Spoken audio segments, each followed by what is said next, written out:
I'll ask you this. Do you do any specific grip strengthening or grip training? Now, there's a piece where you can think about where you're trying to stop the effects of overuse, which is something, but do you do anything specifically for strengthening your grips? So I'll do a couple things. One is I've posted about this in one of my videos where I was showing what's in my gym bag on the YouTube channel.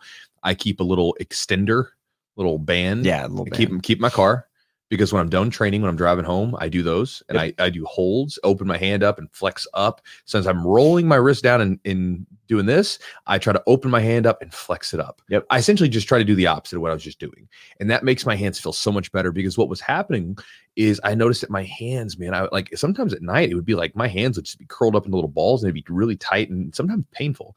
Whereas as long as I do that, it's okay. If I start having certain bits of like tennis elbow and stuff like that, I can do these turns and these kinds of things, and that gets rid of that, no problem. If I'm over gripping, typically I'm not though. And then from there, as far as gripping is concerned, it's interesting. I remember when I was younger, I was like really like full bore into gripping, right? Like grip strength and everything else. I find that I get plenty of grip strength from things like deadlifts, RDLs, lifting weights in general. If you really want to get doing it, you can do some like fat bar type stuff. Like you can get fat bars, or you can even get fat bar attachments, and put them on things. So you have to like hold, the weight with like a fatter grip. Yeah, absolutely. But a lot of it actually comes through jiu-jitsu training. So again, because, you know, you think about this, like you can get so much out of training if you're deliberate. The problem is most people aren't very deliberate.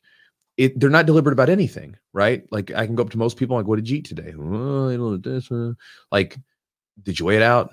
Do you know how many calories you had? Do you know how many like carbohydrates you had before training? Like, no, you're just like kind of going about it. Like you can be completely undeliberate about everything. I don't know if that's a word, but and just let everything have happenstance, you know, but it's like, or you can say like, you can start tightening everything up. Right. You know, because that's where you get a lot of stuff from. Like, I mean, it sounds crazy. I mean, but like, I try, like my life has I have tons of freedom too, but I try to, there's some things that I'm very regimented about, right? From my work schedule in some cases, not always, but in some cases with some of the things I do, like there's certain things that have to get done every single day. Then with my eating habits, like that's all weighed out. Everything's weighed, measured, so I know what I'm getting. Down to like the coffee I take in. Like for instance, caffeine is a stimulant, it's a drug. If I'm going to take it, I need to know exactly what I'm getting in it. I'm not going to like wing it. Like, well, I got this much today. And I need to know what I'm getting, because if I find like a place that works, I'm like, let's keep that going. Right. And even like my pre-training meals and post-training meals, like what works, what seems to help me out. Okay. Stretching, like which stretches seem to help the most. I need to do those regularly. But training, going back to it, being deliberate. So you can walk into your gym and you can just flow through everything. I've had a great training session. I feel good. And that's that. And there's perfectly a time for that. Or you can go in and say, all right, I'm going to grip the hell out of this dude or lady, right? You're going to grip them. You're going to fight them for those grips tooth and nail. And you'll get really strong with your grips from doing that. Now there's tons of other stuff you can do, like using your gi. Like you can get like, if you've got like an old ratty gi that's like you're getting ready to throw away, use it for pull-ups and pulls. You can use it as attachments, things like that. Those are fine. To me, those belong at the end of the exercise though.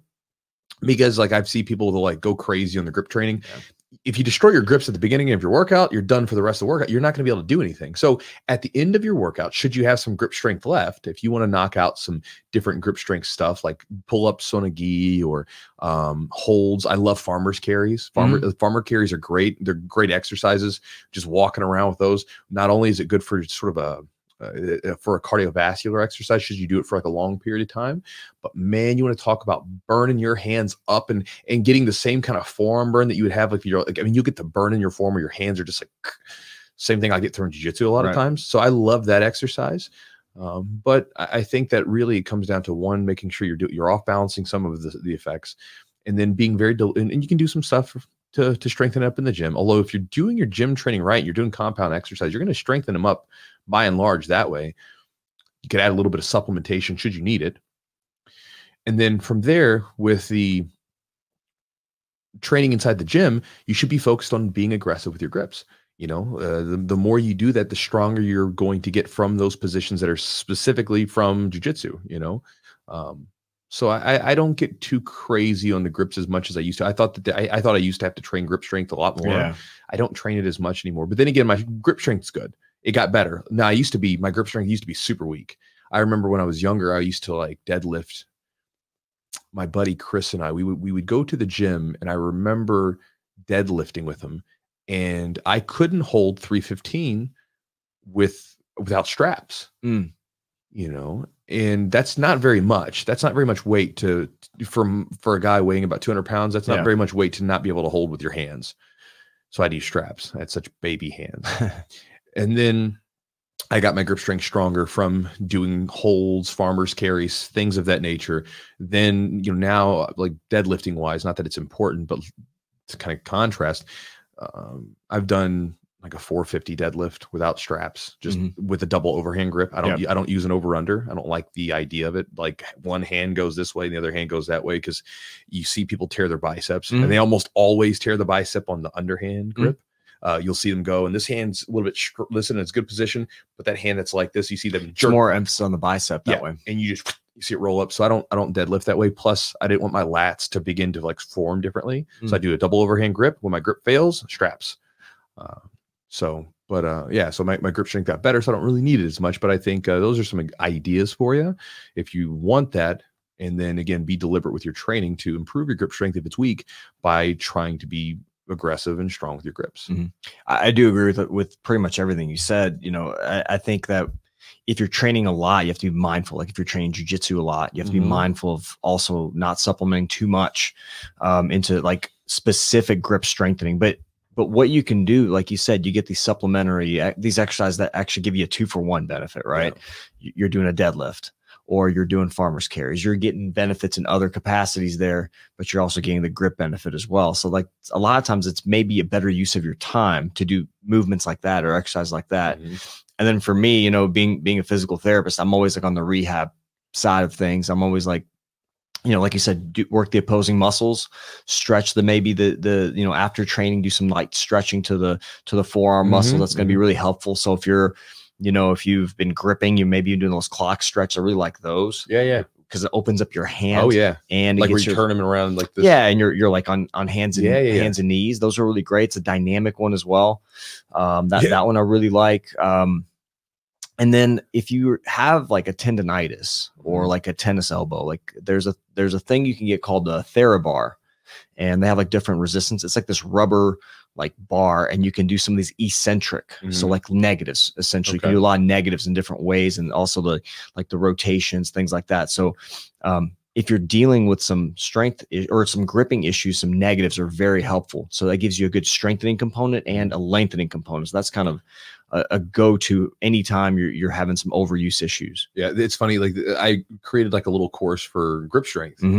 And I remember, some people don't like it because it's not about necessarily getting the death grips only. Like I show some ways to strengthen the grip, but a lot of it is like stretches and like stretches and banded work where we can do rotations in different directions, stuff like that. Cause it's like I'm a longevity guy, right? I'm thinking about how can I train and be effective for a long time? I don't want to be broken. I don't want to do jiu-jitsu and say, yeah, man, I held onto that guy's grip and he could never break it. But then I can't go home and open a jar of pickles for my girlfriend because my hands are sore. You laugh. That happened to me one time. I remember I felt so embarrassed. I felt so emasculated.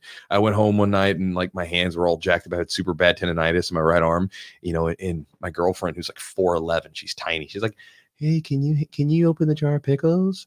So I go there, I try to open the jar of pickles, and my arm was hurting from the rotation. And I was like, no, I can't. That doesn't feel good as a man. Luckily I could get it with my left hand going, but my dominant hand, I couldn't open the jar of pickles, Eugene. Oh, Nick, can you open your pickles, Nick? I couldn't open the pickles. It was a terrible, terrible moment. I wish there was a video evidence of that because I would laugh at you. As you should. But luckily doing all the rotations and stuff. And then it's like all the pickles, no problem.